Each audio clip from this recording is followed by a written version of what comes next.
Good morning, good morning. It is Gratitude Monday. I love Mondays. I know a lot of people don't like Mondays. I actually love every day, but I love Mondays because it's like the fresh new week, right? And I kind of like Sundays for the same reason because it's like the week is starting and I get to go to church and I get to worship the Lord and I just kind of get reset. And on Mondays, I kind of get to do that for my work week. So it is a beautiful day. It is actually pouring outside, but it is still a beautiful day. And today I wanted to talk about anticipating the great. And the reason I started thinking about this, I was working out on my treadmill this morning. I was walking about 3 miles. I was actually rucking.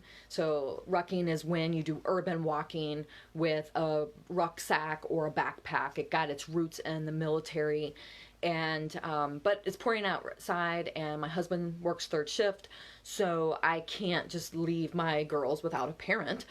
So I ruck on the treadmill with my backpack, and today I had 3 miles. And while I was on there, I listen to personal development, and I was watching this training video, and there wasn't anything in the video that made me think about anticipating the great, but as I was thinking about my thoughts and just some of the things that were being said, I thought, this is like a perfect time to reset. You know, a lot of people are going back to school. Maybe you're changing jobs. Maybe you're changing career paths. And as an adult, you're going back to school. Maybe you're going to try something new, whether it's a new project at work, whether you decide to try a new hobby or a new sport or exercise differently. Whatever it may be, we always seem to enter something new with anticipating the great. Now, maybe not everybody anticipates the great. Maybe they have some nervousness. But when we enter something new that we are electing to do, I should probably qualify that we are electing to do, that we are choosing to do. Nobody enters that, at least in my opinion, nobody enters something new that they're choosing to do thinking that they're going to fail, or thinking that it's going to be negative, or thinking that it's going to be the wrong thing. I mean, why would we choose to do something if we thought it wasn't going to work? Or why would we choose to do something if we didn't think we were going to like it? So when we choose to do something, good morning, Paula, thank you for joining in. When we choose to do something, we anticipate the great. We think that when we're joining a new group, starting a new job, starting a new project, our kids starting a new school or starting a new grade, like we have a clean slate. So we are anticipating that this is going to work out, that this is going to be a wonderful thing, that this is going to be a great opportunity. And it's fun. When you are starting or embarking on a new journey, yes, you might be a little bit nervous. Yes, you might have a little anxiety about, oh my gosh, I feel overwhelmed. But we're anticipating something great to happen. We are thinking that we made this decision to do this thing because we're going to have fun. We're going to enjoy it. We're going to learn something. Good morning, Louise. I gotta give a shout out to Louise. She is amazing. Talk about anticipating the great. This woman here has just amazingly created this team of people that helps people. She's a virtual assistant and she is awesome.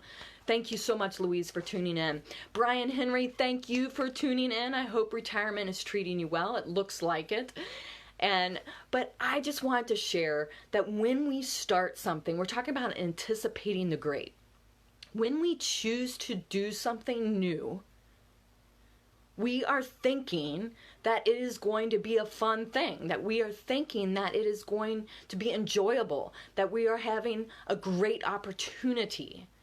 And I want to just praise God for anticipating the great, because when we do that and we put ourselves out there to try something new, or for our kids when they are starting a new grade or starting a new school, the slate is clean.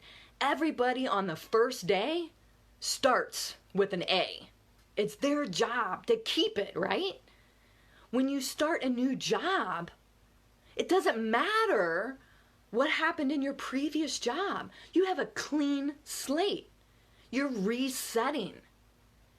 And you get to do a do-over. You get to say, from this day forward on this new job, I am going to, and you fill in the blank. I am going to get to work on time. I am going to complete my projects in an organized way. You're resetting your mindset on the thing that you're trying for the first time, or the group that you're joining for the first time. Yes, we are all nervous and anxious on the first day. If you think back to your first day of school and a first new class, or maybe you join a Bible study for the first time and you're like, I've never done this. Maybe you walk into a church for the first time in years, or maybe you walk into a new sports group, a marathon training group, and you've never trained for a marathon before. Whatever it might be, it's something new that you're choosing to do because you think it's worth it.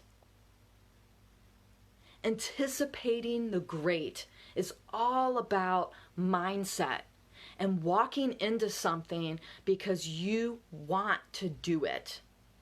Now, I'm not talking about projects that are assigned to you. I'm not talking about, having to choose a second job because you're trying to get out of debt and you just feel obligated to do it. But I will say, even on those things that you may feel obligated to do, you can anticipate the great. It doesn't have to be drudgery. For example, the student who has the side job working at a fast food restaurant. Now, they may not be thinking that they're going to be there very long, but they're saying, you know what? I'm not going to be working in fast food all the time because I want to do this for my career. But they can take that job and have a great attitude about it and anticipate doing great things and building new skills in that side job, because that job is funding the job they want for their career. How many times have you gone into a retail store or a fast food store and people are just going through the motions? They don't have great customer service. They're just like, yeah, let me take your order, or yeah, let me just swipe this item over the scanner. And they don't really seem like they care at all. They certainly don't seem like they care about you standing in the line buying a product from the store that they're working at. This isn't the right mindset. If we are putting that type of stuff into our brain, like, oh, I gotta do this, oh, I gotta do this, that's not how you serve people, right? That's not even how you serve yourself.